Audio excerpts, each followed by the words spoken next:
What is up, Jags fans? Here we are on a Week 15 victory. I mean, we just had one of the wins of the season against the Cowboys. And tonight we are breaking down some of the best plays from the game. I have to be upfront with you guys. You know I'm honest. I have over 25 clips ready to go. I don't know if we're going to get to all of them. I'm going to try to keep it as fun as possible. It might get a little dense with the X's and O's, but it's a Tuesday night show, and we had our fun Monday night show already after the victory. So if you're not subscribed to the YouTube channel, that means you probably didn't get the notification. And if you were subscribed, you were here probably. So we had a great show last night. We talked about the Jags. We looked at the PFF grades. We just went crazy on a Victory Monday. So make sure to check that out. It's also on Spotify for podcasts if you like podcasts as well. Follow the Twitter, Instagram. That's all the promo and I'll do today. Tonight we're going straight into the film. So I like to get all of the comments. I try to get as many as I can as possible because this is a fan show and I like to talk to fans. But the Tuesday nights have become very film dense, so we're going to probably stay with that motif. Got to give a shout out to the first person in the chat because the first person in the chat is also a channel member. Sea Breacher says, I made it this time. I love to see it. Jeff Singer says, I'm first. You were close to first, Jeff. Regardless, I'm glad you're here. Caleb says second. RKYT is back. Singer is back. DJM is back. This is it, man. This is the Jags crew right here. If you're new, get in the comments. Tell me what you think about the Cowboys game. Tell me what you think about the Jets game coming up here soon. And we'll try to get to all the comments that we can. But it's good to see everybody here. Again, going to try to get to some of the comments, but today's going to be film heavy. With that being said, got to give a big apology to Rayshawn Jenkins. I think I judged him last season a little prematurely. Mentioned some things about him maybe not being retained on the team because of just his contract number. But I talked about last night, he might play his way out of Jacksonville. Like, he might play so well down the stretch that other teams want him and end up paying him more than the Jags can afford to pay him. So in the spirit of apologizing to Rayshawn Jenkins for not believing in him, let's go to our first play.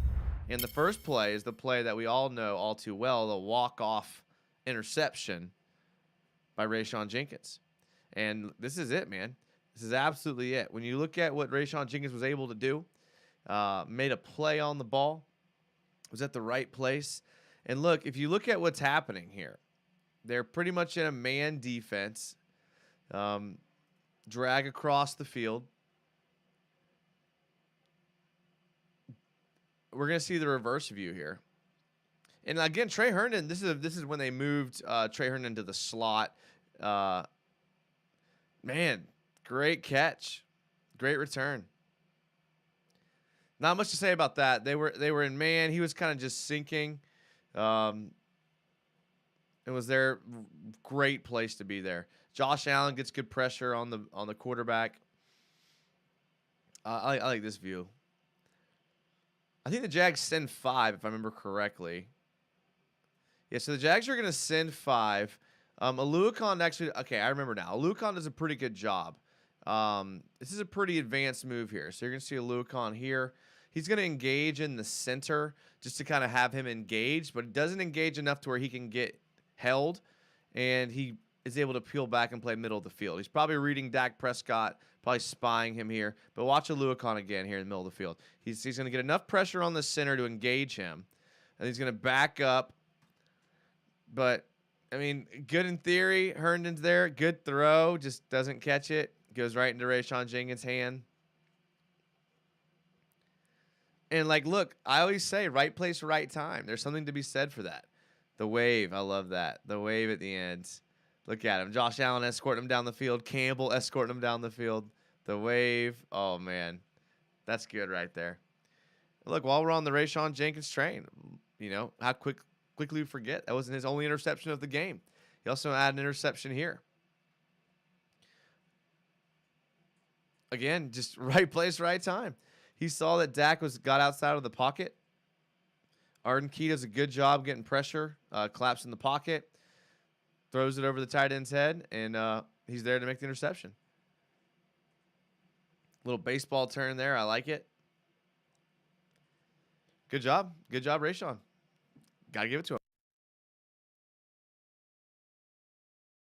Sea Breacher says Jenkins was supposed to be on Pollard. What's up, Jags Nation? Says Duval Knoll. What up, Duval Knoll?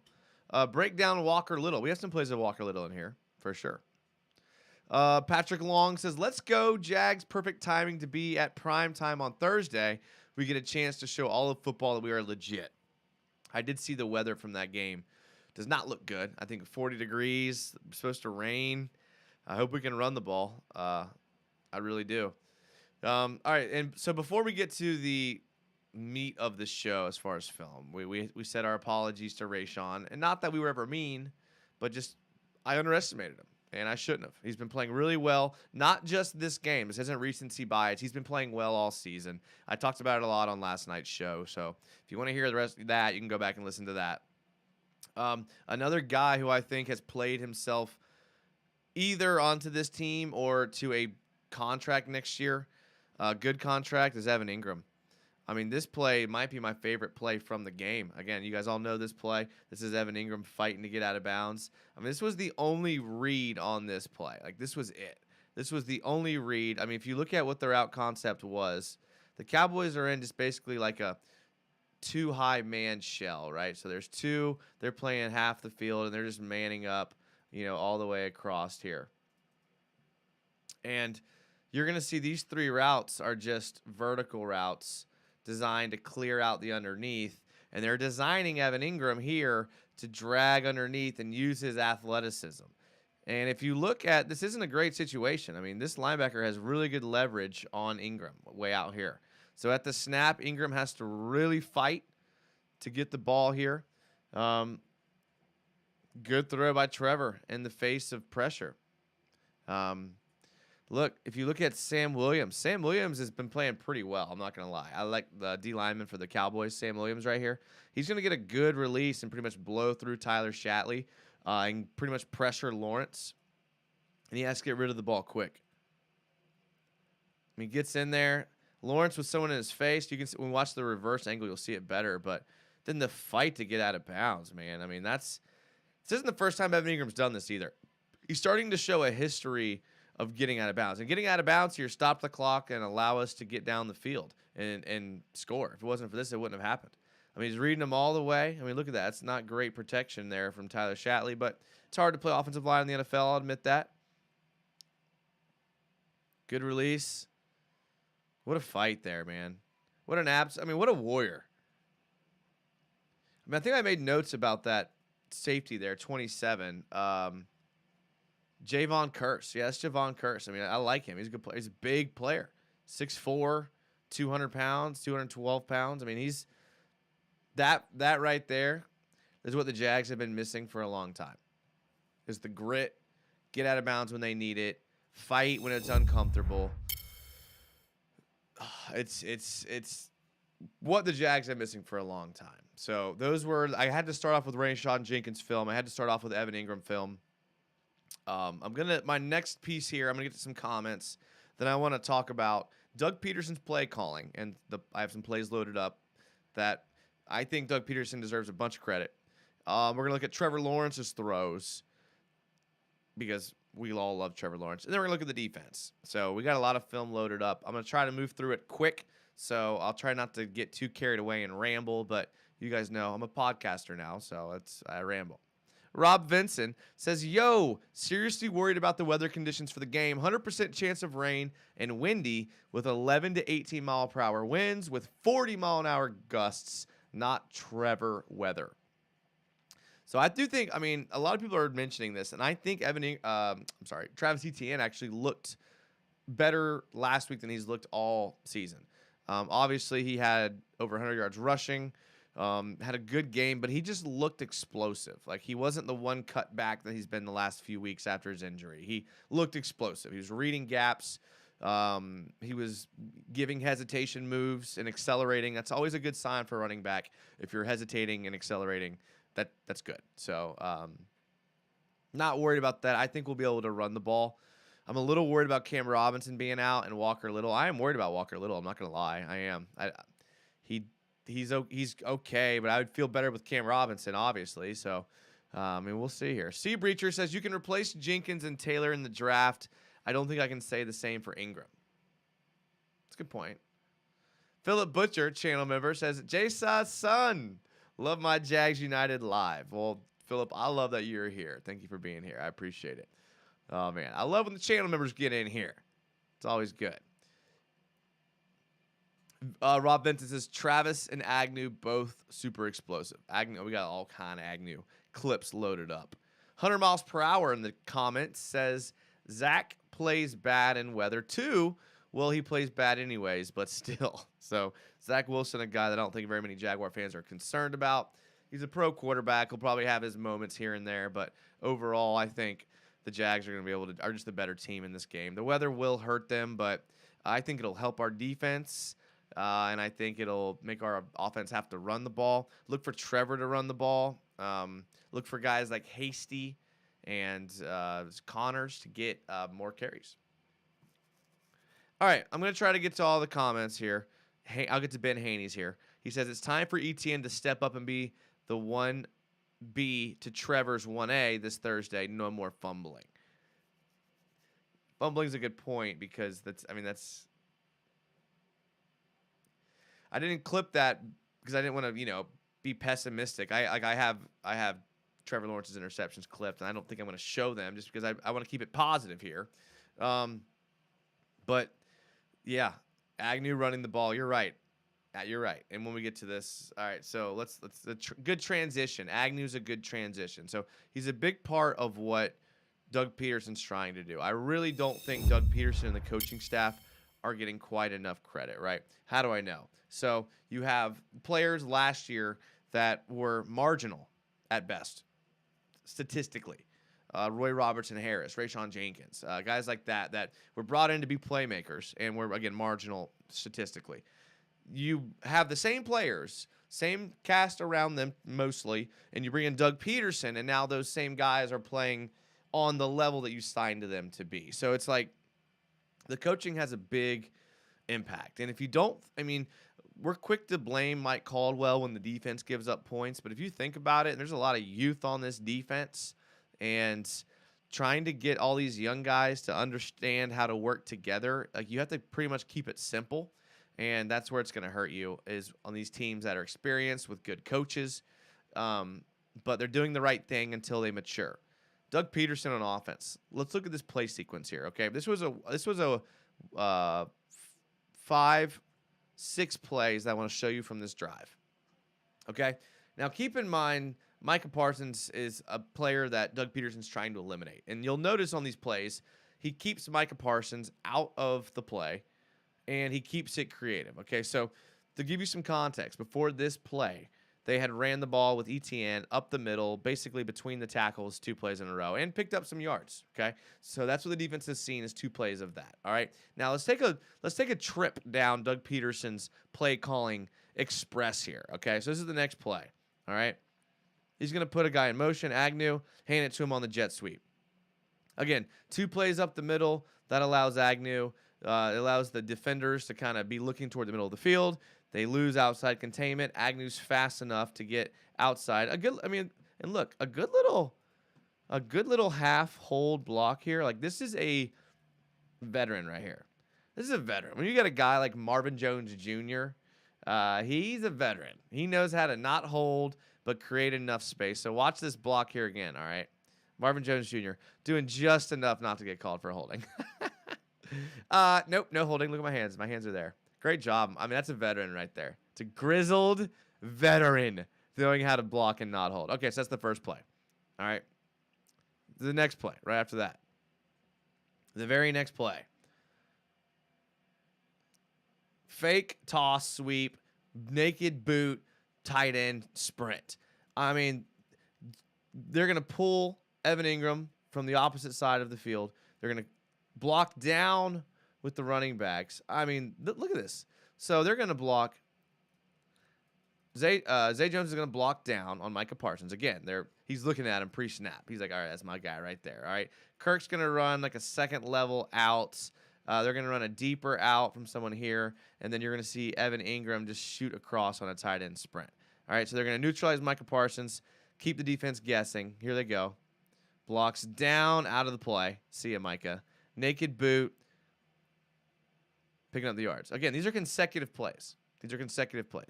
All right, so 2 pretty good misdirection plays. Here comes the next one. Again, keep your eye on who the Cowboys are trying to get into the backfield, right? Their guy, Micah Parsons. Doug Pederson knows this. Very next play. I mean, just freezes the guy. Just absolutely. I mean, he has no idea what's happening. There's 3 different misdirections. 1, 2, 3. I mean, that's it, man. Just getting creative. That's how you neutralize a player like Micah Parsons. Is you just he can't play. He's thinking too much, right? He just guys that are this athletic and this talented. If you let them just go, they're gonna kill you. So making them sit there, second guess themselves, having to read through their keys. Great job getting the ball down the field. Again, imagine being a defensive coordinator trying to stop this stuff. Like, what do you do in this situation?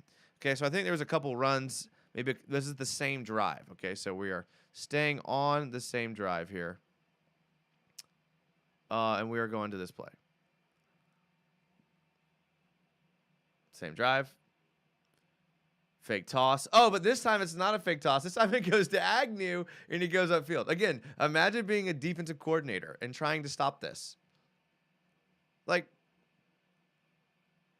and this one, Evan Ingram really shows you where he's become like the next guy here, right? So Evan Ingram, again, I talked about this a bunch on my show last night. Go back and watch the show last night. It's more talking about the Jags. That's the podcast that's up. Watch Evan Ingram here, okay? Evan Ingram's going to trap block, right? So he's just coming across looking for someone unsuspecting, and he's going to meet Sam Williams, who is a good linebacker. I like him for the Cowboys. I talked about him already today. And look, they're going to meet here in an apex, and Ingram has to make a business decision right here. Watch this. I mean, he sees it coming. This is coming on a head-on block. Trevor knows the play. They all know the play. Bang! I mean, Ingram knows he's going to take one there. Takes one. Allows Agnew to get outside. I mean, again, this is the difference between a player who is willing to put his body on the line for his team, and that block sprung the outside. Sam Williams had outside contain that situation. He decided to take on that block and lost outside contain. Agnew picks it up. So, shout out to Evan Ingram. This is not the okay. This is the play. So this is the play they score on this drive. Okay, so the drive they went down, all those creative plays they scored on this. Very good. Evan Ingram across the middle. Nice job. They're just going to run a very simple mesh concept. Doug Pederson loves it. Mesh, right? Making the linebackers pass off the receiver in space. It's really hard to do when they're that athletic. And hits him there. Great catch. Touchdown. But again, that's Doug Pederson. That's Doug Pederson calling the plays, spending time in practice. Because, yeah, it's all cute, all this misdirection and counters and naked boots and pulling tackles and tight ends. But that takes time to teach in practice. You don't have so much practice time. So to devote all that practice time to a fake end around sweep, right? Naked boot to Evan Ingram. Like it goes to coaching. I mean, these were on different drives, but here's more plays. Again, a power sweep to ETN. I love this play. Like, get him out to the outside. And this is ETN showing you that.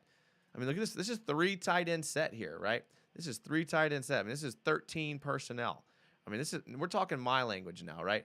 13 personnel. 1 running back, tight end here, and a tight end here. 3 tight ends. This is big boy football right here. Smash mouth football. And you go up against the Cowboys and look, let's go. Got outside. Great blocks there. Evan Ingram again. Evan Ingram might be, look at this guy. Taking on Leighton Vander Esch. Look at that. Watch him. Evan Ingram going to get outside on a power sweep. Ever in a million years did you think Evan Ingram would come in here and play like a fullback type player who lead blocks on a power sweep, takes on a backer like Leighton Vander Esch, and puts him on his ass?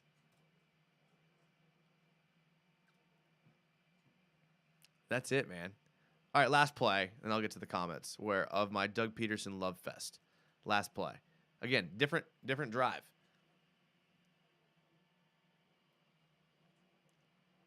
It's a different play, boys. It's a different play. This is it, man. Imagine being a defensive coordinator and being like, all right, whoever has outside contain, you literally cannot run at the quarterback. Like, you are going to get someone out trying to get outside. These are all different plays. And this is, crazy. Getting upfield. Let's go. Doug Pederson needs to write a book on the art of calling plays because, my goodness. Try to get some of these comments. Sorry if I'm backed up. You guys know how it is. C. Breacher says, I will never understand why Giants were so disrespectful to Evan Ingram. He's a great guy who gives 100% effort and is a hard worker. I don't think I'd be able to find a single negative thing to say about Evan Ingram. And that's he's a warrior. He fights, he blocks, he gets out of bounds, he catches, he gets open, he's athletic.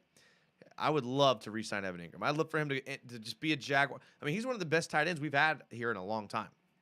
Mercedes Lewis? Probably, right? He's putting up numbers. And just think if he carries this momentum and familiarity with Trevor Lawrence in the next season. Chris Mason says, T-Law to Ingram connection numero uno.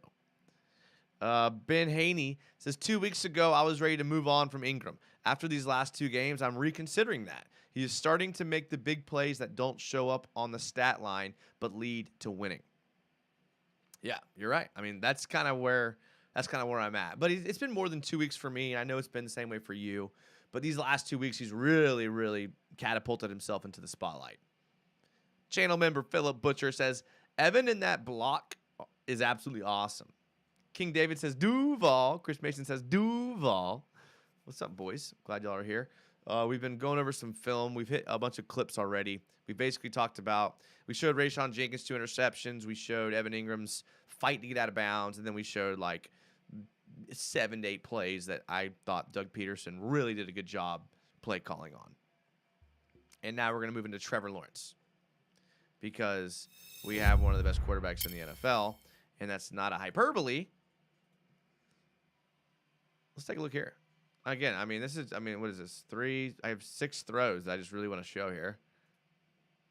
CJ DSO says, if you are Calvin Ridley, how much do you love what's happening right now? Well, I think you can see that by his tweets. He's super engaged with the Jaguars community already. All right. I can't remember what this throw is here. Oh, it's the touchdown pass to Marvin Jones Jr. Okay. So this is what I saw today. Someone called this a chatter route, and that's funny because I haven't heard that term in a long time. I forgot who it was. Someone on ESPN, or it might have been on the live broadcast. Maybe it was Greg Olson on the live broadcast. Called this a chatter route. I haven't heard chatter route in so long. That's funny. But look, good route. Gets outside of the pocket. Good blocking. A couple things I wanted to, mention here is this chatter out here, which I'll call it that because I love that name. He's going to break down like a stop, and he's going to go. This cornerback, the Cowboys have been having cornerback issues. Kelvin Joseph here playing corner. They've had issues. They had a guy playing corner most of the season that was getting burnt over there on the left. And, Trayvon Diggs has been good, but whoever has been counter has been bad. I think the Jags can relate to that. And just going to run this route here. Take a look at Chris Manhertz. He is going to absolutely commit to this block here. Watch Chris Manhertz. Gets there, spins, stays with it. That blocking allows Trevor to throw it to Evan Ingram. And Zay Jones. And I think this play is a candidate because I'm going to do a video at the end of the year of the greatest plays from this season. I think this play makes it. This play might make it to one of the greatest plays of the season. Big turning point. It kept the momentum going. after the Rayshawn interception, the first one. And really, great job. DJ M says, are we seeing an elite quarterback tight end duo unfold? Brady Gronk, Mahomes Kelsey, Newton Olsen level? Listen, I am okay with kind of getting overexcited. I'm not afraid of that.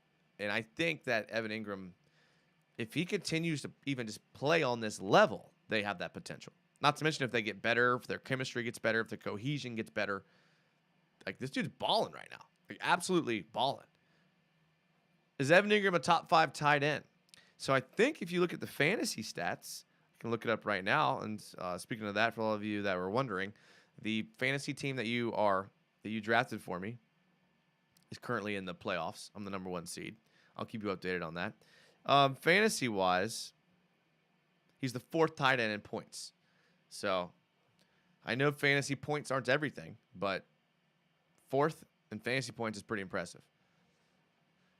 Robert Atzert, they kept Diggs in the slot because Trey is our weak spot. Yeah. A lot to be excited about. Yeah. Okay. All right. Let's take a look at another Trevor play here since we're talking Trevor and excited.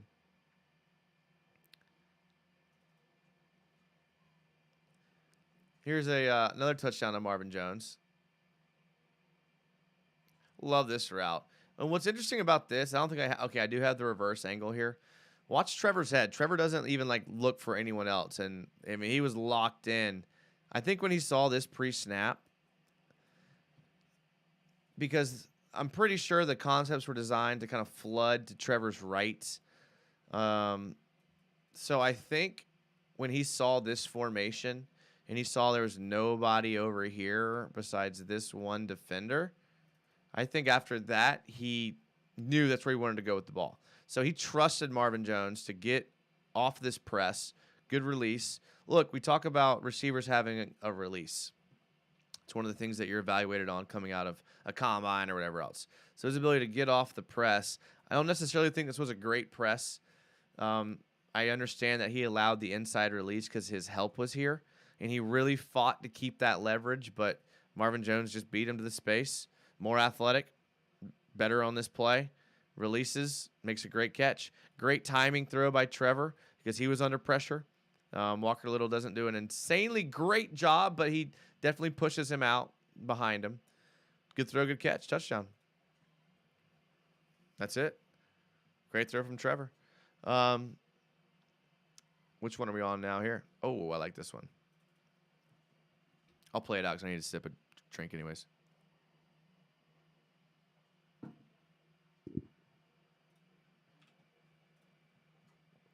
Okay, so I love this one here.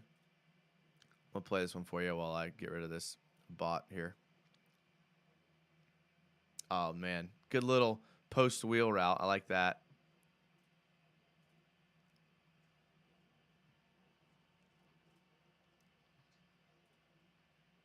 And remove. Report. We'll call this what? Yeah, we'll call it that.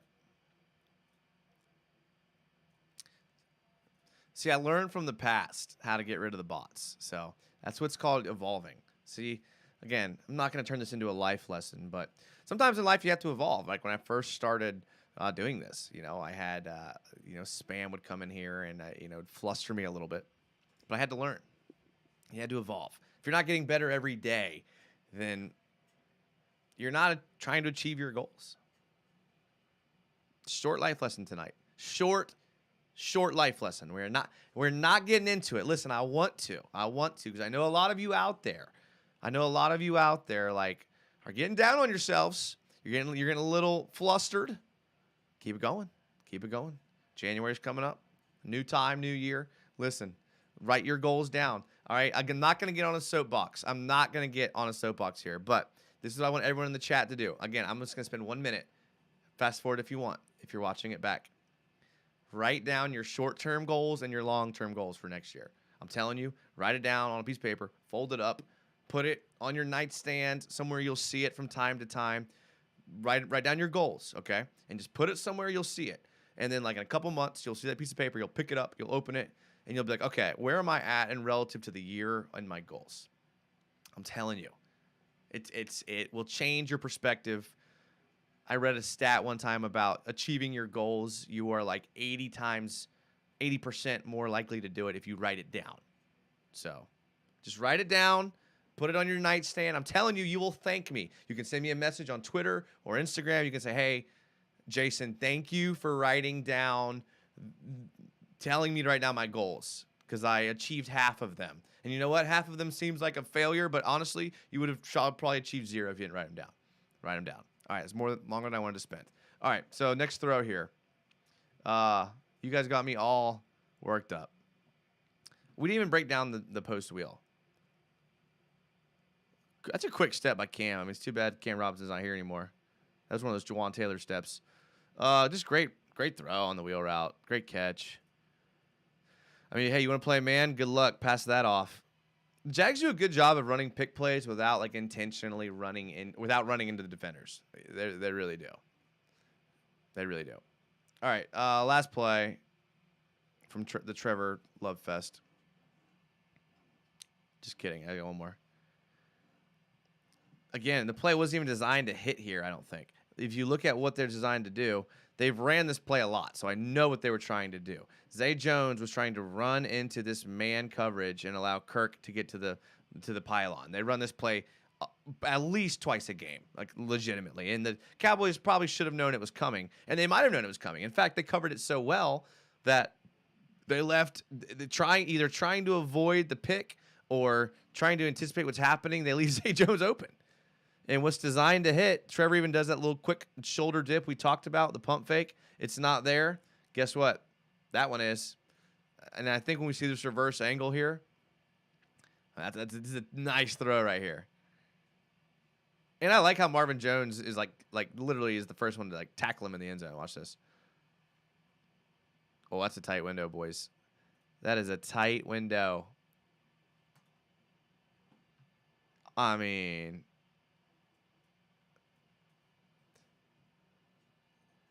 and he's going to beam the ball in there. I mean, that's it, man. I know it says this is the last one, but it's a lie. Because I got one more.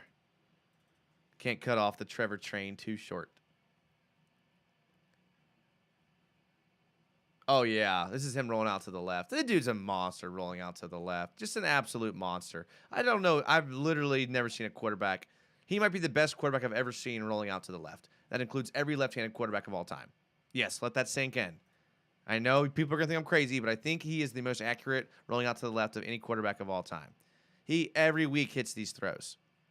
Rolling out to the left. It's not natural. It's not right. It's freakish that he can do this, that he can sense the pressure, backpedal, throw while he's backpedaling, and be insanely accurate every single time. I mean, that's that jump man thing that became viral at practice. It's this right here. There will be a jump man Trevor Lawrence. Mark it right now. This will be legendary when he goes down as one of the greatest quarterbacks ever. When he goes down as one of the Hall of Famers quarterbacks, it's this right here. It's ability to roll to his left, not be planted into the ground with his feet, and just launch the ball perfectly. The dude's a monster. The NFL is like now catching up with the rest of us. I'm telling you, man. I said big things about Trevor Lawrence. Been saying big things about Trevor Lawrence, like since the day we drafted him. You can go back and watch my Trevor Lawrence film breakdown from when we drafted him, and I showed his college film. I've been huge on Trevor Lawrence, and obviously everyone is. He was the #1 pick for a reason. But even through the valleys with this guy, man, it's hard not to see how he's going to be one of the greatest ever. I'm gonna try to get caught up on some of these comments here. Therapy session with United, says Jacob Robinson. Listen, it's not therapy. The wisest, smartest people can be self-reflective. They can look inwardly for like a couple minutes, a minute. Don't be one of these NPCs walking around doing the same thing every day. We're better than that. That's why we're in here talking Jags in the YouTube channel. Timmy Devil 999 says, laugh now all those people that laughed at Kirk's contract. Laugh now all those that hated on Zay Jones' contract. We were proved wrong, Timmy. You're right. Write this down, Jags to the Super Bowl. Okay. I like it. C. Breacher says, right after I said that, he shows the play. Okay. Can we watch the play Trevor Zip sit? Okay. Yeah, that was it. Look, come on now. You know I had that one saved.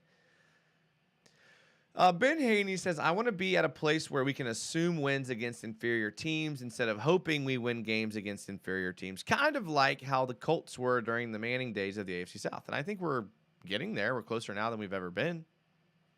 And by ever been, I mean, yeah, literally ever been. Even the Mark Brunell days. Besides that one season, we went 14-3 or 14-2 in the regular season. We've always worried about inferior teams. But this team's looking good, man. Jags Nation says Duval. Chris Mason says Trevor peaking. How can he get better? Introspection. He could get better by maybe the handoff exchange between him and ETN wasn't clean. ETN never really had it. I'm sure Trevor would take that on him. He did throw an interception.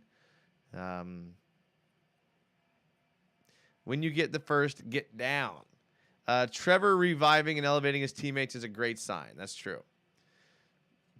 Channel member Volk Fang says every game is a career day for someone. I love it.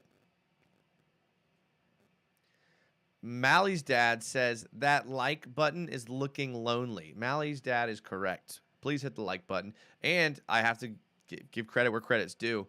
The likes have been skyrocketing the last few videos. So thank you guys. I always, I guess, put you on blast for not liking the video. And I never say thank you when you do. So you guys hit the like button the last few videos. It's been helping a lot. So keep doing it.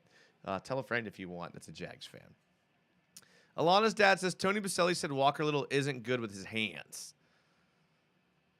Not being good with your hands for an offensive lineman is like not being good with your hands for a receiver.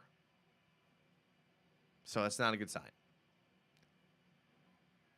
Michael Ward says, I wish they would run more screens with Travis. Yeah, I mean, earlier in the show, I showed a bunch of plays where they ran like end arounds and sweeps and toss sweeps to Agnew and got him the ball in space. So it would be nice. I mean, they're giving ETN his. Oh, you're saying with Travis Etienne? They're giving ETN his carries, man. I mean, he's getting some carries. Legend says, assuming we win the division, I like it. Who would you least prefer to face in the wild card? Ha. Wow. That's a good question. Let's look at the playoff picture together.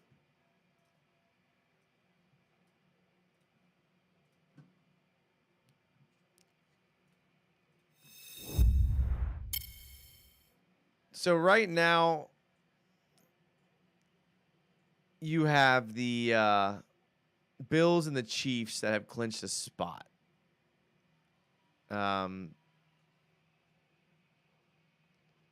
I obviously don't think playing the Dolphins. I mean, the Dolphins would have to really blow it here the last couple of weeks to lose the division, right? The Patriots would have to win it from them. I don't see them doing it. So I think you're going to end up playing a team like the Patriots or the Jets. The Ravens, I'm not scared of, even because we've beaten them. The Bengals, I think they'll win the division. The Chargers, I'm not scared of. I mean, I'm not really scared of any of these teams. I think the Jaguars are playing better football than all these teams. The Dolphins, obviously, because they have the weapons that would just torch you for big plays, and the Jags defense is a little suspect right now. I don't know. Good question, though. Played the best. The Bills, says Chris Mason. Alana's dad says anyone but the Dolphins. Ms. Razik says, hold up, a Jags and Avs fan. How am I just now finding you? Are you in Colorado? I'm not in Colorado. I grew up a huge Patrick Waugh fan in the late 90s. So when I was a kid, I wrote all my book reports on Patrick Waugh. I used to want to be a professional hockey player, and I always loved him in the Avalanche. And we just happened to win. This used to be a Matt Jones jersey. Now it's this because the Avalanche just won the Stanley Cup this last season, for those of you that don't follow hockey. So I put it up for the win, celebrating the win. But I got some new jerseys coming up for the new year. So be looking, first show in January. You're going to be seeing some different jerseys in the background. But that's all I can say for now. DJM says, I feel like ETN isn't getting enough big plays. I just feel like it's a situation where there's not enough mouths to feed. I said that a lot yesterday. And in any given game, it could be his game to go off. A Lamar-less Ravens would be definitely the best. The Bengals, ETN has the quietest 100-yard game in NFL history. He played really well. I mean, when I went back and watched it, because we talked about that in the last show. So when I was watching the game again today for the purpose of clipping videos, I was like looking for ETN, and it's like, man, how did I miss this? Like, he played pretty well. He did play pretty well as a runner. Gladiator97 says, as a Giants fan, it was great to see the Cowboys blow a big lead. Looking ahead a bit, but big Week 18 matchup versus the Titans. What goes into playing a team twice in one season versus once in a season? I mean, there's a lot of dynamics there. As a coach, first film you watch is the game that you played them previously, and you look for tendencies, especially if they're the same coach. So I'm sure Doug... Oh, Ms. Razik just subscribed. Thank you. Appreciate that. You look back, you look at the film. So you have you have precedents, Vrabel, what he's tried to do against the Jags the last couple years. It's obviously a run with Derrick Henry. Jags did a good job stopping it on the road. Playing twice, though. They're going to be ready. Do the players play up to a certain extent because they want to extend some sort of vengeance? I don't know about that. Are they motivated more? Maybe. I think the Jags are a better team. Sea Breacher says, so what happens if Tyson Campbell becomes a stud? Do we retire his jersey instead of Maurice Jones-Drew's? I can see Tyson Campbell changing his jersey number at some point, like to a single digit, like 1. It's being like raw with number 1. Jags Nation, imagine if Manning was mobile, you would have Trevor. He will be better than Mahomes soon. So Mahomes is, I really like Mahomes, obviously. He's a good quarterback. I like Trevor on the same tier as Mahomes, but not yet. Ben Haney says, I'd love to see a Lawrence and Burrow rematch in the playoffs. I'm still salty about that Thursday Night Football loss last year. We should have won that. That's a good point, Ben. I'd kind of forgotten about that. All right, last couple. We're going to flip over to the defense. Talk about the defense a little bit. I only have 6 plays here for the defense. And we'll start with Arden Key, man. Arden Key having a sack and a half, I think he got credited for, or 2 sacks, whatever. But just had a good day here, man. You're going to see him lined up outside the tight end. So we go back here.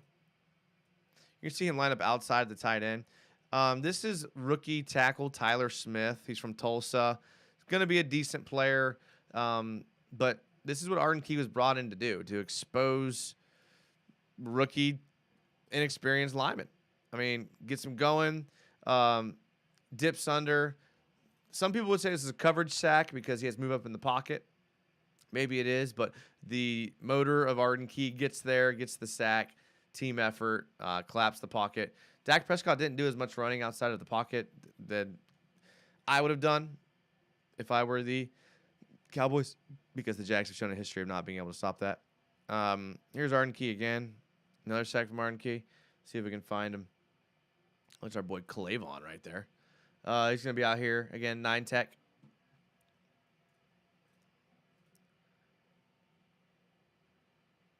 Good job engaging it. Again, just fights through it. This is Arden Key. We were pumped about bringing him in for this very reason. It's funny because we actually have if you go way back into the archives, back when we were a podcast, me and 3 other dudes, I talked about wanting Arden Key in the draft. Oh, Amelia Ashley just subscribed. Thank you. I appreciate you guys. Thank you for subscribing. The channel members that are here, thank you. You guys are awesome. I love talking Jags. I can do this all day. Arden Key, though. Wanted him. Good job. Pumped. Arden Key was key on D, says Chris Mason. I like it. Volkfang channel member says the Jags will be the most dangerous team in the playoffs. They've got nothing to lose. If they can get there. I know. It's like this Jets game is... I really hate how it's Thursday night, man. If this game was Sunday, I would feel so much better. But the fact they're coming off like no rest. I know both teams are, but God, I hate playing on Thursdays. Legend says ball security is a bigger worry than the passing game. Yeah, that fumble was kind of fluky, though. But your point remains. Jags Nation says that was Doug's best called game of the year. Some of those plays I've never seen. Yeah, Jags, I agree with you. Timmy says you need to line up Allen, Foley, Fadukasi, or Devon Hamilton, Trayvon Hand in the dirt with Key at outside linebacker. I mean, there's 5 big boys on the field. They did that a lot against the not the Lions. They did that against the Ravens and yeah, I mean they're the Titans. They did a lot against the Titans. Sorry, I know I was blanking out on Titans. Richard Bueller says Key needs to be on the field a lot more. Walker just doesn't get pressure like he can yet. And I think they need to move him to the interior, as someone else pointed out. But I mean, on base sets, you're pulling out somebody. All right, now to Josh Allen.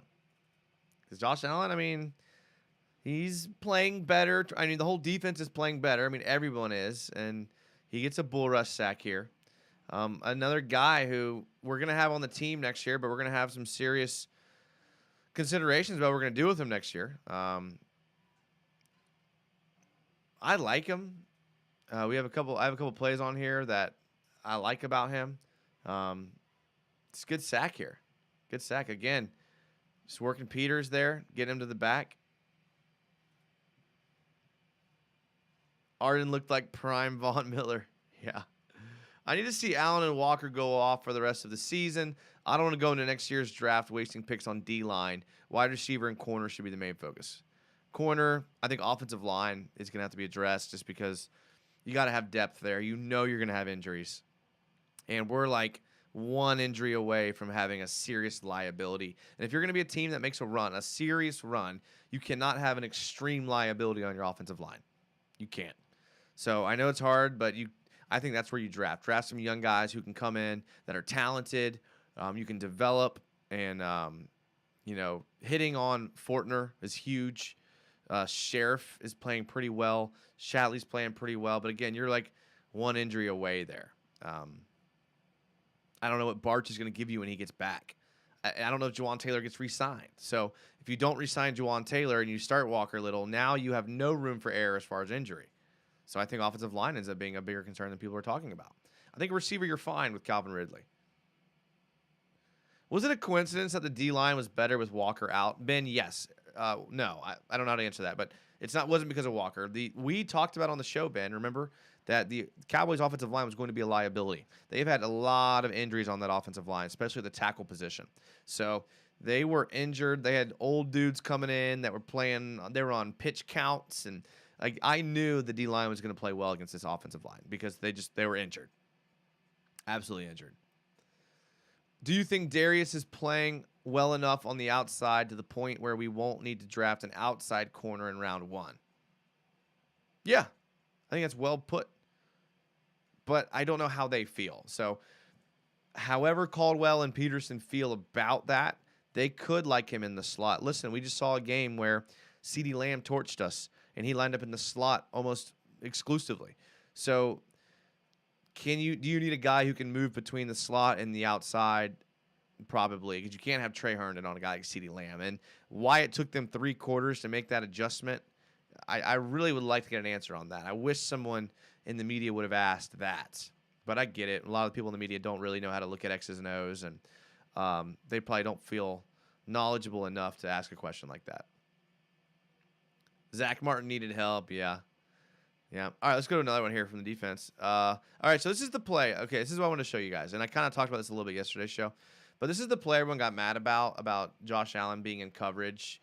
Peyton Hendershot, who, again, if you're a backup tight end, you're going to score on the Jags. That's just part of it. But you see Josh Allen, and a lot of people are going to hate on this, but the Jags do a lot of this zone dropping with this backside edge. This is the strong side backer, so they're going to bring Smoot from the weak side. They're going to bring this pressure from the weak side, and then they're going to zone drop on the strong side here. And that's just going to leave. This is a route concept as old as time. They call it post wheel. It kills a lot of coverages. It really does. It gives you matchup nightmares. It's exactly what they do. They run the post wheel. Josh Allen's out there. And again, what's funny, and I have this from the reverse angle, what's funny is that he actually is in pretty good position. Like, he actually does a pretty good job here. Like, that's as close. You can't get much closer without interfering with the passer or holding. The only thing that separates a guy like Josh Allen and a guy who defends passes for a living is the ability to locate the ball in the air. And we've even seen our corners not be able to locate the ball in the air. So when you start thinking about players like Tyson Campbell, who we all talk about as being amazing, and Darius Williams, who we just talked about solidifying himself on the outside, they do stuff like this all the time. they don't get their head around. It's because it's really hard to defend passes in the NFL. And like, I get it. Like, this isn't ideal, but we talk about the right rock, paper, scissors matchup between offensive coordinators and defensive coordinators. Right call to the right call here. Take a look at the benefit, though, the zone drop gives you. And I wanted to point this out because this is the negative, right? This is the downside of running the zone drop with your strong side edge. But watch Josh Allen here, okay? Watch what he does to CeeDee Lamb. Okay, I'm going to play it through and I'm going to talk about why it's important.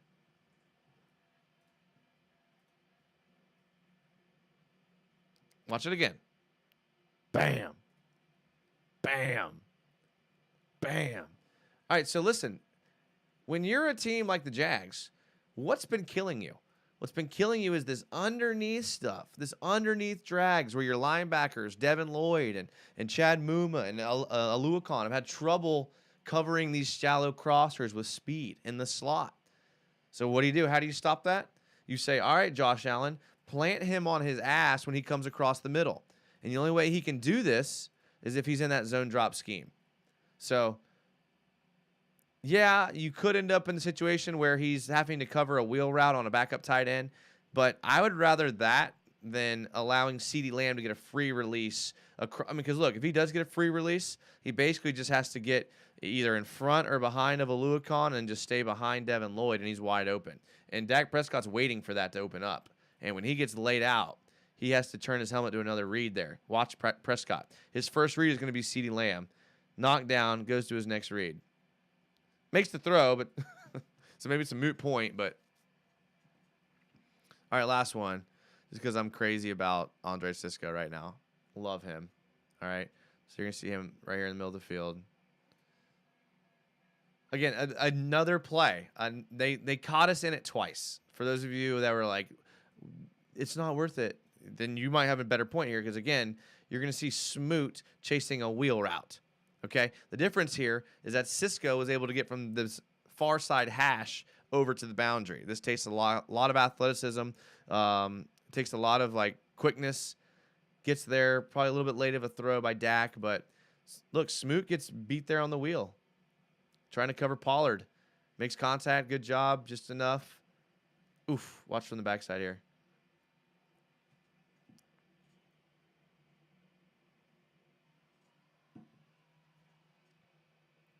I mean, Sisco is an absolute professional at hitting receivers.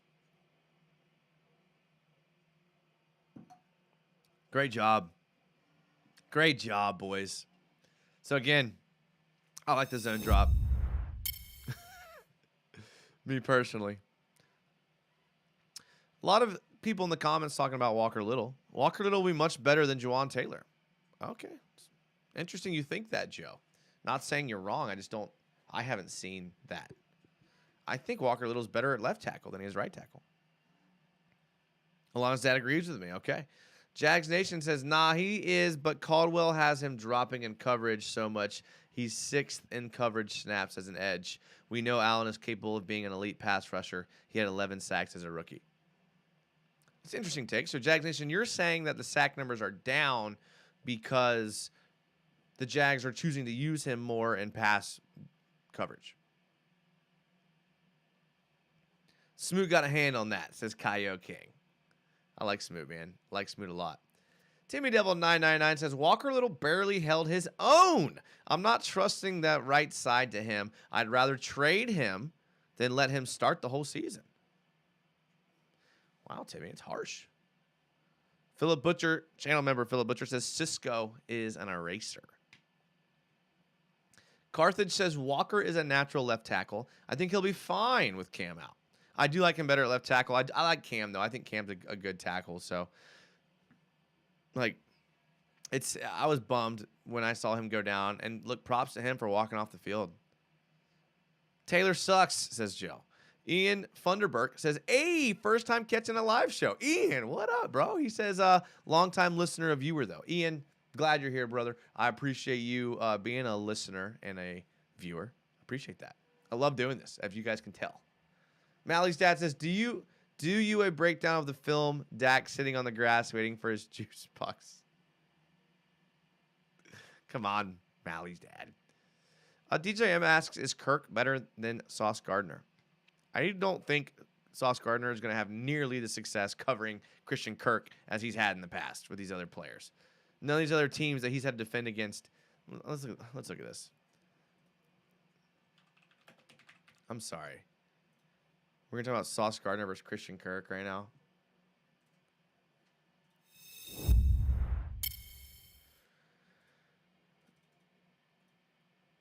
All right, so let's take a look here. The Lions, they don't have a number one receiver. Amon-Ra St. Brown, yeah, he torched the Jags, but okay. I think Kirk's better. The Bills, okay.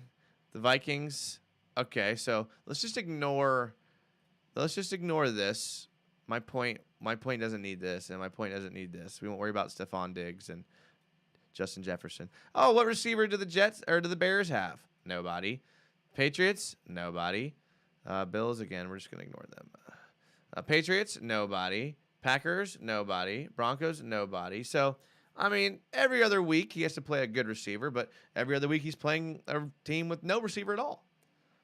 Kirk is a good receiver, so I was hoping the schedule would prove my point more than it did, so we're just going to ignore that altogether.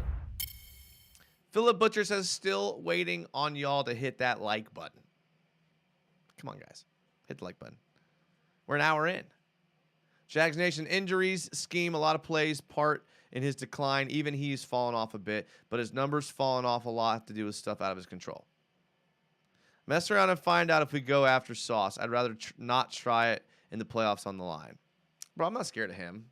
A little rookie corner. Let's see him stop that chatter out. All right, this is one of the highest scoring offenses in the NFL. Okay, recently. All right, this is a team with a top quarterback in the league. We have 1,000-yard receivers everywhere. We have a 1,000-yard rusher. We have an Evan Ingram who's a beast. So, all right, Sauce Gardner, let's see you try to be everywhere at once. Taylor has had 2 good seasons, 2 bad seasons. Okay, over 100 watching. Wow, Chris, that's awesome. That's good. 100 in the chat, looking like the new norm around here. At this point, the Jets have to pick their poison. This is from Ian. Double Kirk. Zaya's gonna burn you. Ingram is the tight end, and we've been lacking. And Etienne and Marv can't be ignored either. I mean, you got to, like you said, pick your poison. Who are you going to stop on this offense? Are you going to focus in on Christian Kirk, who excels on down the field, crossing routes, deep drag routes? Are you going to focus on Zay Jones, who kind of is everywhere? Marvin Jones Jr., you can't forget about. Etienne's going to flare out of the backfield. Evan Ingram. I mean, this offense is becoming a problem. Malik Washington, put Ingram on him so he can put Sauce on his back. I like it. Why is elite dog or an elite edge rusher 6th in coverage snaps? Why is he not setting into one scheme coaching staff? Allen is capable of being really good. We just have to use him correctly. I think we will. I think next year will be his year. He'll pop off. Alana's dad, Roger Goodell, needs to let Ridley come back for the playoffs. That's a good point. I don't think he will. All right, well, hey, listen, guys, that's an hour show. That's it. If you enjoyed the show or you're here late or whatever, you can go back and watch it. The second this show ends, it goes up on YouTube. We do live shows a bunch, okay? So make sure you're subscribed so you get notifications. We go Tuesday and Friday nights, every Friday and Tuesday night at 9 p.m. Eastern time. This week, we got all kind of shows. We're doing a Monday show. We're doing a Thursday preview show. We're going to be here all week, so make sure that you're subscribed. Just 9 p.m. That's when we do shows. If you just love Jags content, you can follow my Twitch, and that's Jags_United. I might jump on Twitch after this and see what happens from there. Thank you for everyone that has been here, all the channel members that were here for the show. Philip Butcher, Volkfang was here, Elliot Crabtree, C. Breacher. Thank you guys. I appreciate it. The new subscribers, thank you guys. You guys are awesome. I will see you guys. I might do I'm off this week and next week. So I might do a show like every night this week. So be looking for hit the notification bell because I can talk Jags. Jags are good. Be looking. Mally's dad throws in a $5 super chat right at the end. And I feel bad because I can't give it the attention that it deserves, Mally's dad. But thank you for the $5. That's awesome. King David says, yes, sir. I'm serious, guys. There's going to be shows probably. There's the notey. There's going to be shows like every night this week. So hit the notification. This show is not going up on the podcast, but last night's show is. So you can listen to that podcast or you can watch it on YouTube as well. Make sure to subscribe, like, thumbs up.